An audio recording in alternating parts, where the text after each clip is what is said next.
আসসালামু আলাইকুম। মাইলস্টোন স্কুলের মর্মান্তিক দুর্ঘটনায় আমরা করব জয় টিম ও পুরো এটিএন বাংলা পরিবার গভীরভাবে শোকাহত। মাইলস্টোন স্কুলের মর্মান্তিক দুর্ঘটনায় নিহত সকল শিক্ষক, শিক্ষার্থী ও অভিভাবকদের আত্মার মাগফিরাত কামনা করে শুরু করছি আমরা করব জয়ের আজকের আয়োজন। তোমাদের সাথে আছি আমি আনিশা আমিন।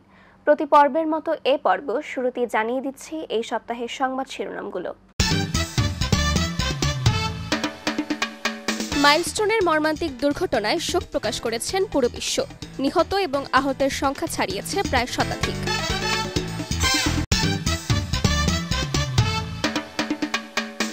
বাংলাদেশে নেই শিশুদের জন্য পর্যাপ্ত পরিমাণ বিনোদন কেন্দ্র।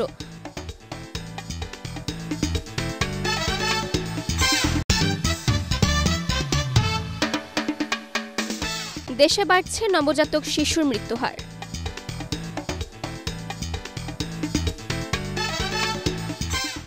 এবারে বিস্তারিত। গত ২১ জুলাই বিমান বাহিনীর F-7 বিজিআই যুদ্ধ বিমান উত্তরার মাইলস্টোন স্কুল অ্যান্ড কলেজে সজোরে আছড়ে পড়ে। সঙ্গে সঙ্গে ঘটে ভয়াবহ এক বিস্ফোরণ। আগুনের জ্বলন্ত শিখা এবং প্রচণ্ড তাপে প্রাণ হারায় অসংখ্য শিশু কিশোর, শিক্ষকগণ সহ অভিভাবকরাও। ভেতরের করুণ অবস্থা দেখে আন্দাজ করা যায় কত কষ্ট নিয়ে তাজা এই প্রাণগুলো মৃত্যুবরণ করেছে। বিমান দুর্ঘটনার বিষয়টি নিয়ে কাজ করছে বিমান বাহিনী এবং সংশ্লিষ্ট কর্তৃপক্ষ। সে সময়ের ভয়াবহ ঘটনা নিয়ে দেখুন এবারের বিশেষ প্রতিবেদন। বাসায় ফিরে হয়তো কারো প্ল্যান ছিল বিকেলে খেলতে যাবে, কিন্তু ঠিক সেই মুহূর্তেই সবকিছু বদলে যায় চিরতরে। আকাশ ফুঁড়ে নামা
ও পাইলট সহ ৬ জন।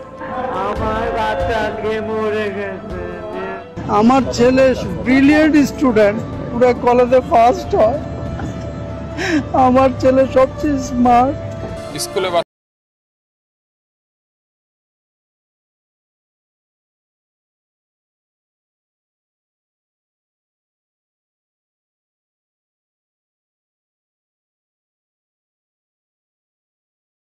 ঠিক ওই মুহূর্তটাই 1:06 দিকে মেবি এরকম 2-4 মিনিট আগ পিছ হইতে পারে, ঠিক এই সময়ে এয়ারক্রাফটটা এসে একেবারে ঠিক যেই জায়গায় তারা দাঁড়ায় বিল্ডিংয়ের মুখে, যেই দিকটা বাচ্চারা বের হবে ঠিক ওই মুখের ওইখানে এসে তারা ক্র্যাশ ল্যান্ডিং।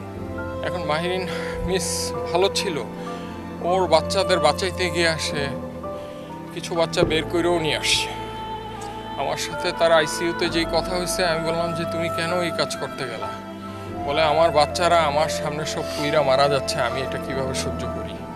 আমি সর্বোচ্চ চেষ্টা করছি বাচ্চাদের, কিছু বাচ্চা বের করছি, আরও কিছু বাচ্চা বের করতে গেছি, এমন সময় এক্সপ্লোশন আরও জোরে হয়ে আমি আর কিছু লাগে।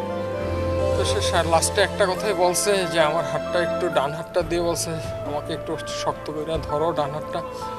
আমি শক্ত করে ধরছি, ভাই ধরা যায় না, পুরা সব কিছু পোড়া। বুকের এইখানে নিয়ে বললো তোমার সাথে আমার আর দেখা হবে না।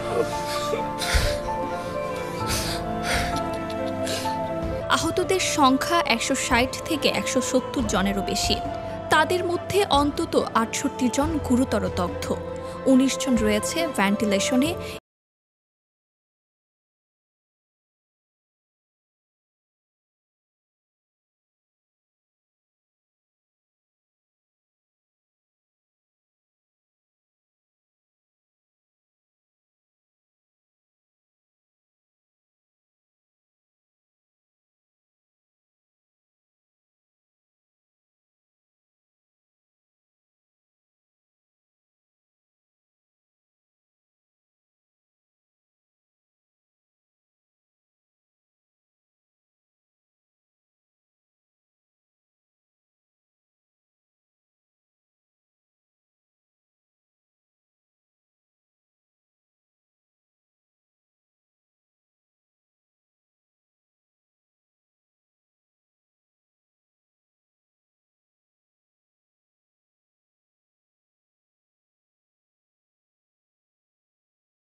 রিপোর্টে।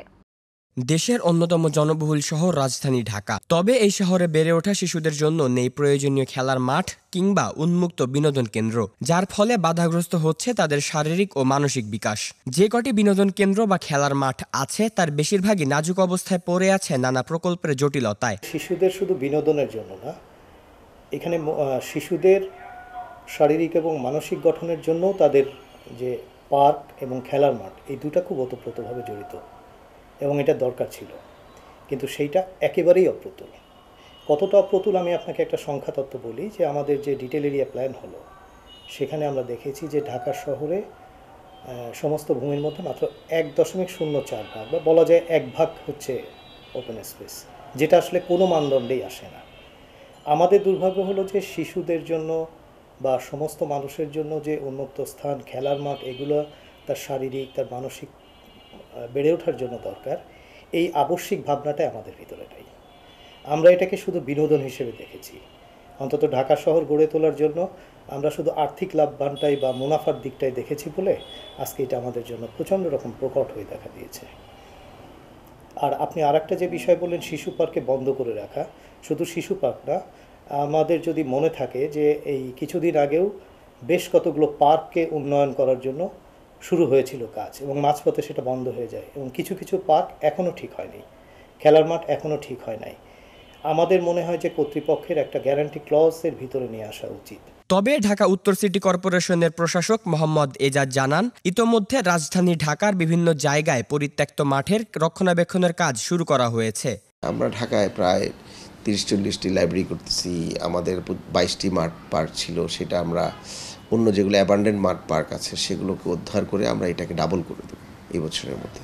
অভিভাবকরা বলছেন, প্রাণের নগরী ঢাকায় শিশু বান্ধব আরও পার্ক তৈরি করা প্রয়োজন। যেখানে এরকম মাঠ আছে এগুলো তো রক্ষণাবেক্ষণ করা উচিতই, আবার অনেক মহল্লাতেই নাই। ঢাকা শহর তো অনেক গ্যাদারিং এলাকা, বিভিন্ন জায়গায় ঢাকা শহরের শিশুরা খোলা চলাফেরা করতে পারে না, খেলাধুলা করতে পারে না। সেই সুবাদে এই রমনা পার্কটা শিশুদের জন্য অনেক উপযোগী একটা জায়গা। যদি আরো একটা মাঠ করে তাহলে ছেলে মেয়েদের জন্য অনেক ভালো হবে। তারা বিকেলে এসে খেলাধুলা করতে পারবে এবং বয়স্ক লোকরা হাঁটাহাঁটি করতে পারবে এবং শিশুদের বিকাশের জন্য অনেক ভালো হবে। শুধু শিশুরাই নয়, সব বয়সী মানুষের জন্যই উন্মুক্ত জায়গার তীব্র ঘাটতি রয়েছে।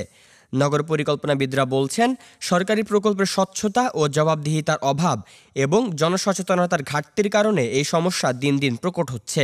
এখানে খুব সংক্ষেপে যদি বলি কয়েকটা কারণ, একটা আমি বলেছি যে গুরুত্ব দিয়ে দেখার যে দৃষ্টিভঙ্গিটা, আরেকটি হলো যে আমাদের সরকারি যে সংস্থাগুলো দায়িত্বে আছে তাদের কাজের জবাবদিহিতার জায়গাটা নেই। অর্থাৎ আমরা একটি প্রকল্প নিয়েছি, সেই প্রকল্প নির্ধারিত সময়ে শেষ করার বাধ্যবাধকতা থাকা দরকার।